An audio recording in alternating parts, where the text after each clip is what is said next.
So here we are, you join me on the grid here in a GTE Corvette at Monza. This is of course the new Le Mans Ultimate Sim Racing title, developed by Studio 397, published by Motorsport Games. We are, you know, at the back of a full multi-class grid with the hypercars, the P2s and the GTEs. So we're going to find out just what the driving experience is like, what are the AI like, what sort of racecraft they've got. We've got 3 different car classes, we're all bunched together and we're about to hit T1, notorious Monza T1. So let's see how things go. Okay, the AI are all over the place. We've bunched up. Let's come to a halt.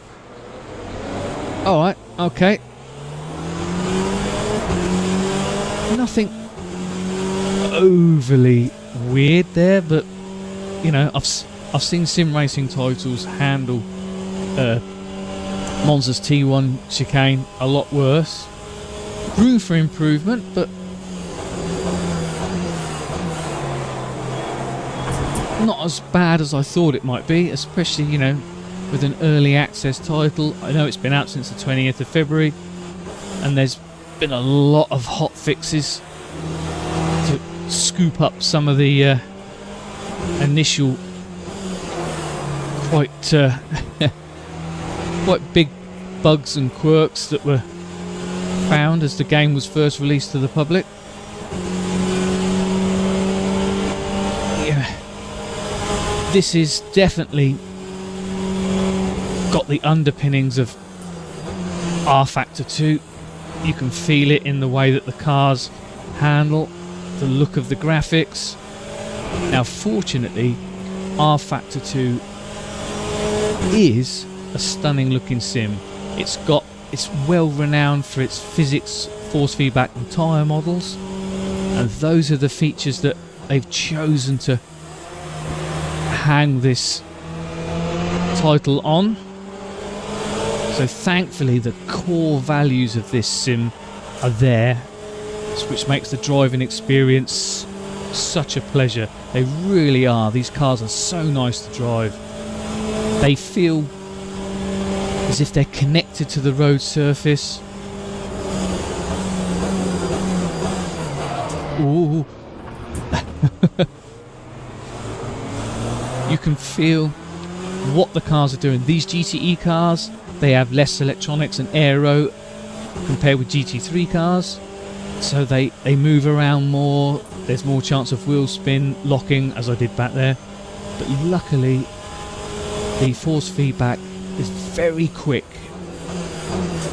and very clean. It sends you exactly what you need to know, exactly when you need to know it. Now, you know, this is like a branch or a fork of R Factor 2. I quite like the idea, the way that they've done this, to be honest with you. R Factor 2 has a lot of content, a lot of first party, third party, and the UI's become quite slow and it is quite cumbersome sometimes to set up a race. But this, they've used this opportunity, this, you know, standalone title, to overhaul the UI, the menus, the way that you get into a race. Now at the moment we can either go online or set up a race weekend. There's no career mode, there's no championship, so it's still a little lacking on that front, similar to R Factor 2. But there is the chance to take part in a full race weekend and it's all put together and structured quite nicely.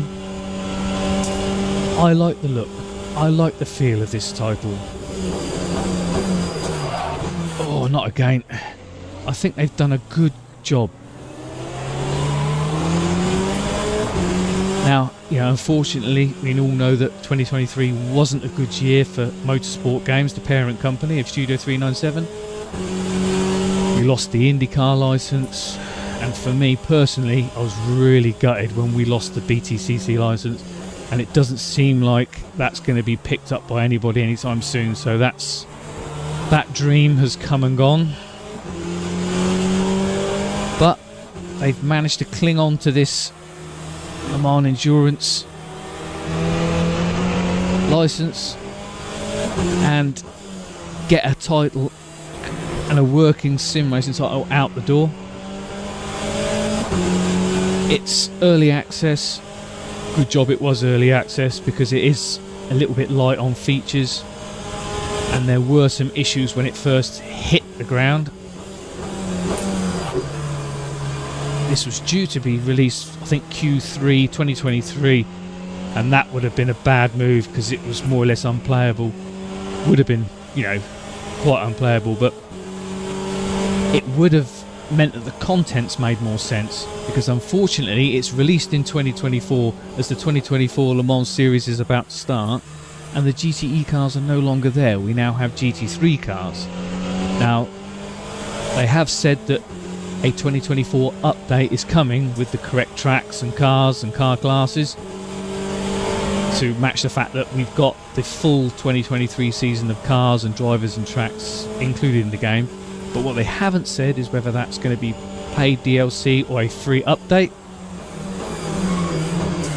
So we're going to have to wait and see what happens on that front.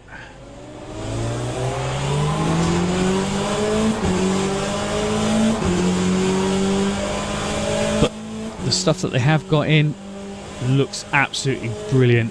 They all drive and sound and look exactly like their real life counterparts. This title, it sort of reminds me of ACC from Kunos, where they've used the fact that they've gone into a niche part of real life motorsport to take the time to really craft every little last detail to make it as authentic and as immersive as possible. Try saying that 10 times. And they have succeeded on that. It really does need a championship mode, because you'd love to be able to do your own endurance championship.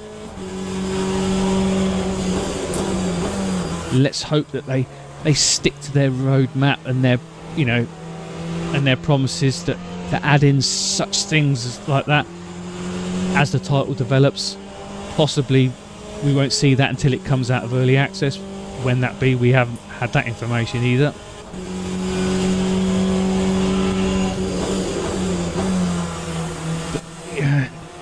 Talking about the user experience, I quite like the in-car HUD. I really do think it's got a nice, clean, fresh, modern look to it. Thankfully they didn't just use what R Factor 2 have got. It's got a really outdated in-car HUD. You really need a third-party app if you're going to enjoy a much more modern look.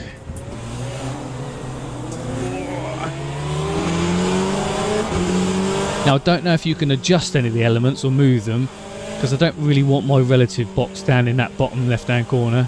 It's a little bit hidden behind me, sorry.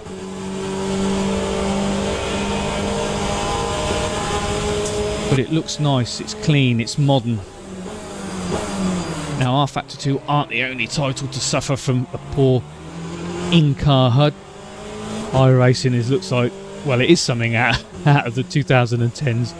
But they've got a big update coming soon when they add dynamic weather, and I think they're going to put some new UI elements in place. So we'll see whether they can drag their UI out of the dark ages. But I think, you know, a nice UI HUD, it just shows that the development team are sort of paying attention to all details, all aspects of the sim racing title. It just shows that extra level of quality and polish. doesn't matter to the actual racing, but it matters to the overall feel of the title.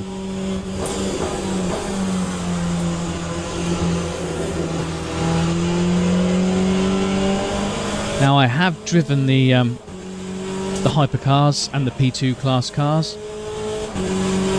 I particularly enjoyed the Peugeot hypercar. I thought that was a really interesting car to drive from a sound and handling perspective. The Porsche was amusing at first because I couldn't get the thing to start. It turns out that you turn the ignition on, put it in a gear, and it drives on the electric motor initially, and then the proper power engine cuts in once you get over a certain speed. So I was sat in the pits for a while trying to work out how to start it. So little details like that, they've, you know, each car has got its own little mannerisms, and they've modelled those in, which just adds to the level of immersion. And you know, it means that you've got to set the cars up, drive the cars as you would in real life. We've got him.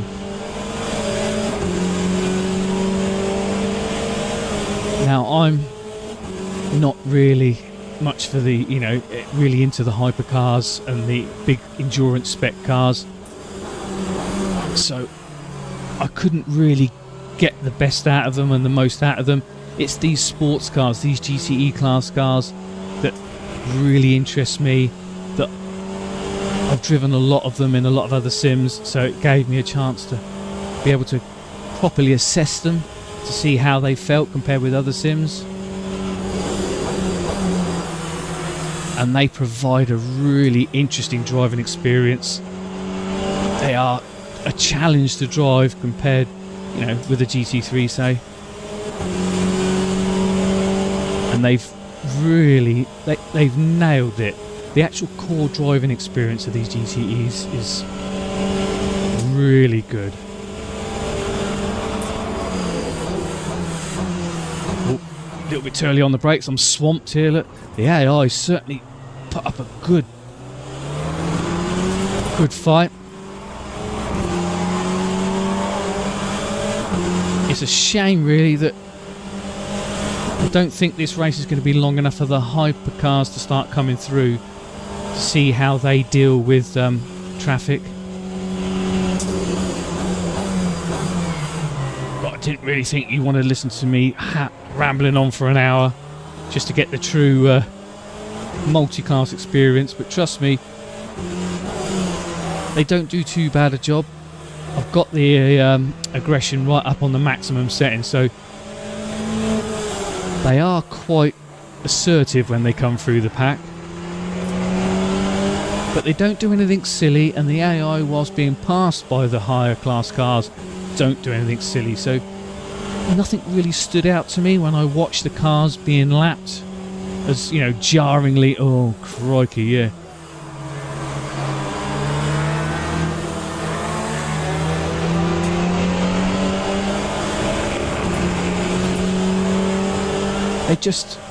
You've got the core basics of a really interesting sim racing title. ACC, or, you know, that came out in early access, that had a rocky start, but with a few updates and a couple of major builds forward, they really unlock the potential of that title now. And with the recent GT2 cars, you know, that title keeps taking steps forward. So I'm hoping that Studio 397 can do the same for Le Mans Ultimate. I don't see why not. You know, they're not being stretched over Lord knows how many cars and tracks and different rule sets. They've just got to focus in on the core Le Mans experience cars and tracks. So working within a niche allows you to really focus, and I hope that they use that ability to be able to focus to push this title forward like Kunos did with ACC.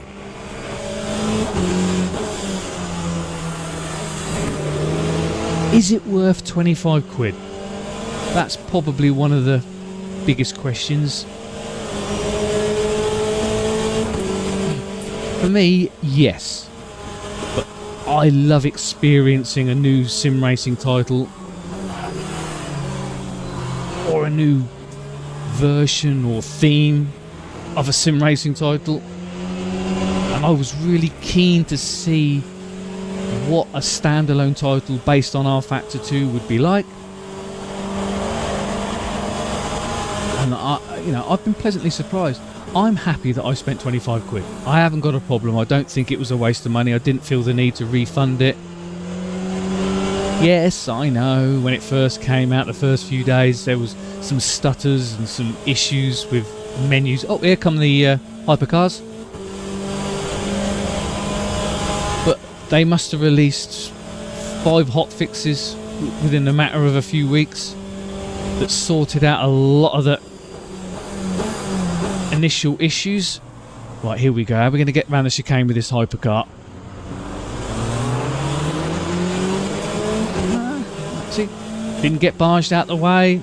Nothing too silly. He held his line, I held my line. He's come through those GTEs behind me and they're all still in, one piece. If you like... Whoa, dearie me.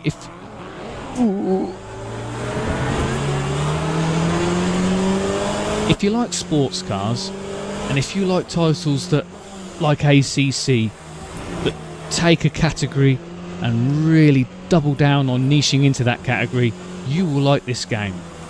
As for the driving experience, if you've ever played R Factor 2, you'll know what the driving experience is like. And you'll know that it's good. Solid. Whoa, here come the hypercars.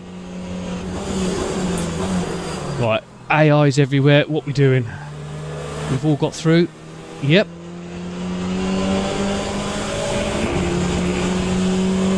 To me, the title sounds good. It feels good. And after the hot fixes, it runs good on my PC. I got a AMD 5800X3D along with a 3080 Ti and 32 gigs of RAM. So, and I don't have any issues in running this title with all the settings in and around the high.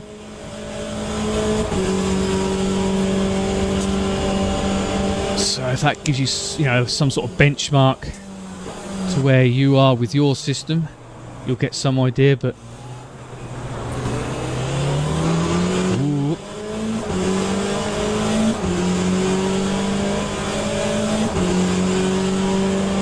Here comes the Peugeot, my favourite hypercar. If only I had the skill and ability to be able to do those hypercars justice. Whoa! I told you I had the aggressiveness turned right up. They are taking no prisoners. But they're doing nothing silly, they're not punting you off.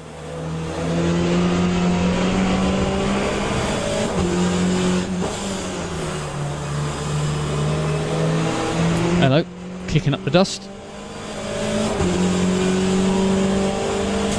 Yeah, I'm excited to see how this title develops, how it grows, but, as I say, well, I'm going to overtake while it... Oh, no. But I am a sucker for a new sim racing title. Oh, no, stalled it as well.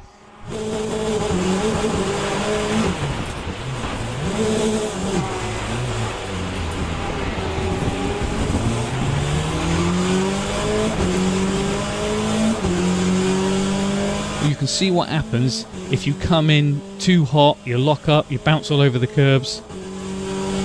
That's what happens. The car bites. No amount of direct drive wheel goodness will save you from pure ham-fisted driving. I wasn't even quick enough with the clutch. So the car stalled, had to restart it. Second to last corner as well. Okay, well that was my look at Le Mans Ultimate by Studio 397. Again, it's in early access, it's available on Steam. I like it, but I think unless you like checking out new stuff or you're really into endurance cars, it might be better off holding off until it comes out of early access and it's more fully featured with championship modes and the such. But from a driving point of view, it's fantastic. I love it. Well, as always, thank you very much for watching. I hope my rambling wasn't too bad. Shame about the driving and the mistake right at the end, but it happens, and it just shows you that if you really get it wrong, it can all go wrong in a realistic and predictable manner. And, well, I look forward to what you have to think and what you say in the comments. And in the meantime, happy sim racing. I'll see you all in the next one. Bye bye.